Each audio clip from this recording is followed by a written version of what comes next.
येषां त्वन्तगतं पापं जनानां पुण्यकर्मणां ते द्वन्द्वमोहनिर्मुक्ताः भजन्ते मां दृढव्रताः।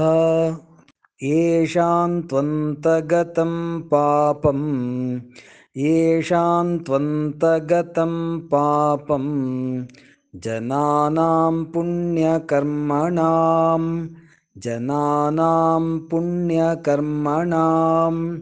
ते द्वन्द्वमोहनिर्मुक्ताः ते द्वन्द्वमोहनिर्मुक्ताः भजन्ते मां दृढव्रताः भजन्ते मां दृढव्रताः। येषां त्वन्तगतं पापं जनानां पुण्यकर्मणां ते द्वन्द्वमोहनिर्मुक्ताः भजन्ते मां दृढव्रताः।